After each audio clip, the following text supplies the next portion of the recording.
Welcome friends. বন্ধুরা, চলো দেখে নিই সিন আনসিন এগুলো আসলে তোমরা কিভাবে লিখবে। আজকে আমরা প্রশ্ন বিচিত্রার 43 পেজ থেকে করে দেখাবো। একটা সিন তুলে দিয়েছে বাপুজি থেকে, মানে গান্ধীজি থেকে। প্রশ্নগুলি আগে দেখে নাও। ওয়ার্ডস অফ বাপুজিজ ডেথ, বাপুজির মৃত্যুর কথা, হ্যাড স্প্রেড মানে ছড়িয়ে পড়েছিল, থ্রু ড্যাশ কোন শহরে।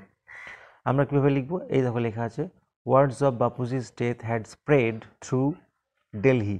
তাহলে উত্তরটা আমাদের কি হচ্ছে, দিল্লি।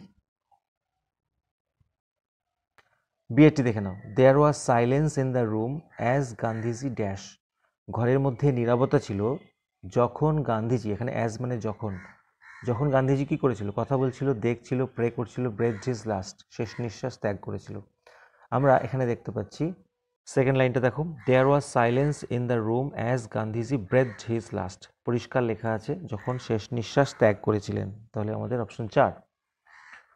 হু gathered round Gandhiji's body at Birla house, Birla হাউসে গান্ধীজির বডির চারপাশে কারা জড়ো হয়েছিল। আমরা হুবহু দেখতে পাচ্ছি, এ দেখো, at the Birla house Gandhiji's relatives and followers had gathered round his body. তাহলে উত্তরটা পরিষ্কার লেখা আছে। পরের প্রশ্ন, হোয়াট ক্যান বি সিন, কি দেখা যেতে পারে, আউট অফ এভরি উইন্ডো প্রত্যেকটা জানলা থেকে বিড়লা হাউসে। থার্ড লাইনে উত্তরটা রয়েছে, কিন্তু এটা একটু ঘুরিয়ে রয়েছে, তোমাদের বুঝে প্রশ্নটাকে ধরে লিখতে হবে।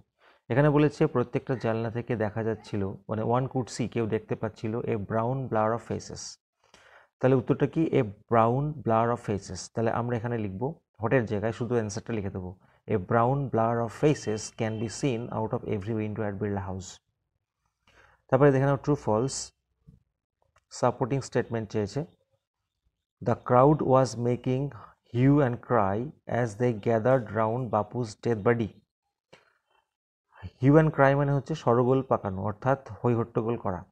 তাহলে জনতা মানে ভিড়, ওরা কি করছিল, হই হট্টগোল করছিল যখন তারা বাপুজির ডেড বডির চারপাশে জড়ো হয়েছিল, তাই কি?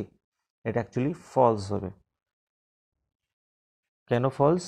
এখানে দেখো, at the Birla house Gandhiji's relatives and followers had gathered round his body, there was silence in the room as Gandhiji breath his last. তাহলে আমরা এখান থেকে দেখতে পাচ্ছি যখন জড়ো হয়েছিল তখন ঘরে নীরবতা ছিল, কোনো সরগোল পাকাচ্ছিল না। তাহলে আমাদের এই 2 লাইন লিখে দিলেই হয়ে যাবে, বা শুধুমাত্র এখানে লিখলেও হবে, there was silence in the room as Gandhiji breath his last. তারপরে দেখো ফেবল থেকে দিয়েছে প্রশ্নোত্তর, খুব সোজা। Fable is written by dash. তোমাদের কিন্তু এই কবির নামগুলো অবশ্যই আগে থেকে পড়ে যেতে হবে। ফেবল কার দ্বারা লেখা হয়েছে, Ralph Waldo Emerson, Ralph Waldo Emerson. Prig means one who is dash, এটা কোথা থেকে দিয়েছে বলো তো, তোমাদের টেক্সটের পেছনে ওয়ার্ডনেস থেকে দিয়েছে। প্রিগ বলতে কি বোঝানো হয়েছে, যে একজন যে মোরালি কারেক্ট, মানে নৈতিকভাবে যে সঠিক কথা বলে তাকে বলা হয় প্রিগ। তারপরে true false, the mountain called the squirrel little barn, একেবারে ট্রু না ফলস। আমরা এখানে দেখে নেবো the mountain and the squirrel had a quarrel and the former called the latter little prig, মানে আগের জন পরের জনকে লিটল প্রিগ বলেছিল, মানে মাউন্টেন স্কুইরেলকে লিটল প্রিগ বলেছিল, ফলে এটা ফলস তো হবে। এবং সাপোর্টিং স্টেটমেন্ট কোনটা লিখবে, এই যে এই লাইনটা, থার্ড লাইনটা, and the former called the latter little prig. Next, the mountain and the rabbit had a quarrel, এটা তো তোমরা দেখতেই পাচ্ছ, the mountain and the squirrel had a quarrel, তাহলে এটা ফলস হবে। এবং সাপোর্টিং স্টেটমেন্ট প্রথম লাইনটা, প্রথম এবং সেকেন্ড লাইনটা। এবারে পরের পেজে যে আনসারটা আছে এটা তো একেবারে সোজা দিয়েছে এবং না দেখেই করে ফেলা যাবে। দেখো, Vidyasagar was the dash secretary, principal, lecturer, accountant of Sanskrit college. শুধুমাত্র জাস্ট দেখলেই হয়ে যাবে। দেখো থার্ড লাইনে, as he was the principal of Sanskrit college, তাহলে সংস্কৃত কলেজের প্রিন্সিপাল ছিল, তাই না? So B is the correct answer. Vidyasagar lived in rented house for dash years, Vidyasagar ভাড়া বাড়িতে ছিলেন কত বছর?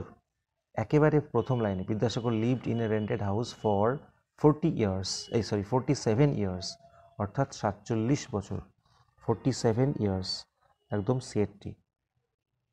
Vidyasagar use to go to Sanskrit college, কিভাবে যেতেন? By bus, by tram, by train, on foot, কোনটা হবে? দেখতে পাচ্ছ তোমরা এই লাইনটা দেখো, he could walk to his college every day, অর্থাৎ সে কলেজে রোজ হেঁটে যেত, ওয়াক মানে হেঁটে যেত, তাহলে অন ফুট হচ্ছে অ্যান্সার। চারটি। He had in his collection, তার কালেকশনে কী ছিল? He had in his collection কত থাউজেন্ড বই ছিল, এটা বলতে হয়েছে 15, 17, 18,000, 14,000, কোনটা? এই দেখো সেকেন্ড লাইনে লেখা আছে ইন হিজ কালেকশন 18,000 বুকস, তাহলে আমরা দেখতেই পাচ্ছি 18,000 বই। True false? Vidyasagar's house was visited by many famous people after his death. তার মৃত্যুর পরে বিদ্যাসাগরের বাড়িটিকে ভিজিট করতে অনেক ফেমাস লোক। আমরা কোথায় পেয়ে যাব? একেবারে সোজা দেখো, many famous people visited his house during his life time and also after his death, তার জীবনকালে এবং তার মৃত্যুর পরেও। ফলে এটা ট্রু করা যেতে পারে, এবং এটার সাপোর্টিং স্টেটমেন্ট ওই লাইনটা লিখবে যেটা বললাম। বিদ্যাসাগর's invaluable books were donated to the বঙ্গীয় সাহিত্য পরিষদ। বিদ্যাসাগরের অমূল্য বইগুলোকে দান করা হয়েছিল বঙ্গীয় সাহিত্য পরিষদকে। ট্রু না ফলস? আমরা একদম লাস্ট লাইনে দেখতে পাবো, দেখো the books was, এই যে his invaluable collection of books was donated to the বঙ্গীয় সাহিত্য পরিষদ, তাই না? তাহলে এটা ট্রু, এবং ওই সাপোর্টিং স্টেটমেন্ট ওইটা হবে। The house of Vidyasagar was taken by descendants from the outsiders. True না false? আমরা এখানে দেখতে পাবো later when the house was taken over by the outsiders from his descendants. দেখতে পাচ্ছ? তাহলে এটা কি হবে? outsiders from his descendants.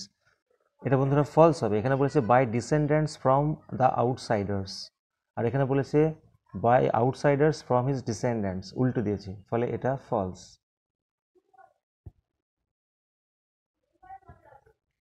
Vidyasagar rented a bigha of land and built a house there. Vidyasagar rent মানে ভাড়া নিয়েছিলেন 1 বিঘা জমি এবং সেখানে একটা বিরাট হাউস তৈরি করেছিলেন। দেখে নেওয়া যাক। He bought a bigha of land and built a relatively large but modest house. এখানে বলেছেন কিনে নিয়েছিলেন, আর এখানে বলেছেন ভাড়া রেখেছিলেন, তাই না? তাহলে ফলস, এবং সাপোর্টিং স্টেটমেন্ট এটা হবে, তাহলে এটাও ফলস। পরের প্রশ্নগুলি দেখা যাক কি আছে। Why did Vidyasagar feel the need of a spacious house? কেন বিদ্যাসাগর অনুভব করেছিলেন একটা স্পেশিয়াস হাউসের? স্পেশিয়াস মানে জায়গা বহুল। হাউ ওয়াজ দ্য হাউস, এবং বাড়িটা কেমন ছিল? পুরো হুবহু তোমরা পেয়ে যাবে। এই দেখো লেখা আছে he felt the need to build a spacious house to keep his collection of 18,000 books and manuscripts in good condition. তাহলে তিনি অনুভব করেছিলেন একটা বাড়ি, বড় জায়গাবহুল বাড়ি বানানোর, যাতে তার 18,000 কালেকশন বই এবং খসড়া ভালো পরিস্থিতিতে রাখতে পারেন। তাহলে এটাই হচ্ছে উত্তর। তারপরের প্রশ্নটা বলেছে যে হাউ ওয়াজ দ্য হাউস, হাউসটা কেমন ছিল? এই দেখো এখানে লেখা আছে, ওখানে বলেছে built A relatively large but modest house in the centre. তাহলে আমরা লিখবো the house was relatively large but modest. দেখে নেব grammar. fill in the blanks. Swami Vivekananda dash on foot from place to place. এক জায়গা থেকে অন্য জায়গায় স্বামী বিবেকানন্দ ট্রাভেল করেছিলেন না করছেন? কোনটা হবে? বুঝতেই পারছো, করেছিলেন মানে পাস্ট টেন্সের ঘটনা। কিংডম টু কিংডম মানে এক রাজত্ব থেকে অন্য রাজত্বে। To dash noble thoughts to thousands of people মানে মহৎ চিন্তা ছড়াতে হাজার হাজার লোকের কাছে। তাহলে যখন কোনো ড্যাশের আগে টু থাকবে, টু, তাহলে তোমরা ভার্বের প্রেজেন্ট ফর্ম অবশ্যই চোখ কান বুঝে করে দেবে। টু স্প্রেড মানে ছড়াতে noble thoughts to thousands of people. পাঁচেরগুলো দেখে নাও। Tomato is one dash dash most important vegetables. এটা তো জানো, tomato is one of the most important vegetables, খুব গুরুত্বপূর্ণ একটি ভেজিটেবলস। ইট অকিউপাইজ ইহা দখল করেছে ড্যাশ ইম্পর্টেন্ট প্লেস একটি গুরুত্বপূর্ণ জায়গা, ইন ডায়েট মানে পুষ্টিতে, অ্যাজ ড্যাশ প্রোটেক্টিভ ফুড একটা প্রোটেক্টিভ ফুড হিসাবে। তাহলে আমরা এখানে দেখতে পাচ্ছি ভাবেল আছে, তাহলে আমরা এখানে কি করব? An important place in diet as a protective food, একটি প্রোটেক্টিভ ফুড হিসাবে। এবারে সবচেয়ে ইম্পর্টেন্ট হচ্ছে ওয়ার্ড মিনিং। বন্ধুরা তোমাদের মাধ্যমিকের 4টে থাকবে, এখানে 2টো রয়েছে। ডকুমেন্টস রিটেন বাই হ্যান্ড, অর্থাৎ হাতে লেখা ডকুমেন্টসকে আমরা কি বলি? যেটাকে বাংলায় বলি খসড়া, খসড়া। তাহলে এখানে বন্ধুরা আমরা পেয়ে যাব, দেখো এই ওয়ার্ডটি ম্যানাস্ক্রিপ্ট মানে হচ্ছে হাতে লেখা ডকুমেন্টসকে বলা হয় ম্যানাস্ক্রিপ্টস। তাহলে ম্যানাস্ক্রিপ্ট হবে উত্তর। তারপরে having a lot of speech, প্রচুর জায়গা আছে এরকম, প্রচুর জায়গা আছে এরকমকে কি বলা হয়? আমরা দেখলাম, দেখো স্পেসিয়াস। তাহলে এই যেখানে লেখা আছে স্পেসিয়াস হাউস মানে জায়গাবহুল বাড়ি, তোমরা এটা পড়লেই বুঝতে পারবে ওয়ার্ডটা কি হবে, স্পেস থেকে স্পেসিয়াস। তারপরে দেখে নেব বন্ধুরা narration. Rahul said to Dipa, will you go to school tomorrow? দেখো বন্ধুরা প্রশ্নবাচক আছে, তাহলে সেইড বা সেইড টু থাকলে আক্সড হবে, তাহলে উত্তরটা হবে রাহুল আক্সড দীপা, কমা উঠে যাবে। তারপরে ডব্লিউএইচ ওয়ার্ড দিয়ে যদি শুরু হয় প্রশ্নটা, তাহলে ডব্লিউএইচ ওয়ার্ডটাই বসবে, অন্যথায় ইফ বা হোয়েদার বসাতে পারি। তাহলে রাহুল আক্সড দীপা ইফ, তুমি কি স্কুলে যাবে কালকে? তুমি মানে কাকে জিজ্ঞেস করেছে? দীপাকে, তাই জন্য দীপার পরিবর্তে আমরা লিখব শি। আচ্ছা, এবার এদিকে যেহেতু পাস্ট আছে আমাদের এদিকেও পাস্ট করতে হবে, তাহলে শি এর পরে কি হবে? উইল হবে না, কিন্তু উইলের পাস্ট ফর্ম উড। তাহলে if she would go to school, আর টুমরো থাকলে হবে the next day, the next day. তারপর একটা খুব গুরুত্বপূর্ণ একটি সিম্পল সেন্টেন্স করতে দিয়েছে পার্টিসিপল ইউজ করে। আই স এ স্নেক, আমি একটা সাপ দেখলাম। আই র্যান অ্যাওয়ে, আমি পালিয়ে গেলাম। তাহলে এটা যখন বলবে এরকম একটি সাবজেক্ট পরপর দুটো কাজ করছে, তখন তোমরা পার্টিসিপল কি করে করবে?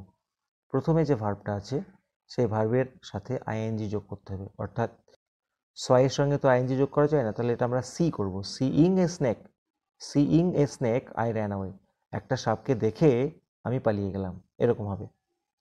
তারপরে একটা দারুণ রাইটিং আছে বন্ধুরা, write a paragraph on the benefits of early morning exercise. আমার ভিডিওতে প্লেলিস্টে পেয়ে যাবে প্যারাগ্রাফ সেকশনে, অথবা এই ভিডিও ডেসক্রিপশন বক্সে আমি দিয়ে রাখছি, অবশ্যই দেখে নিও, খুবই সোজা করে লেখা আছে। Thank you for watching this video. যদি ভালো লাগে লাইক করো, চ্যানেলে নতুন হলে সাবস্ক্রাইব করো ফর 100% প্রিপারেশন। Thank you.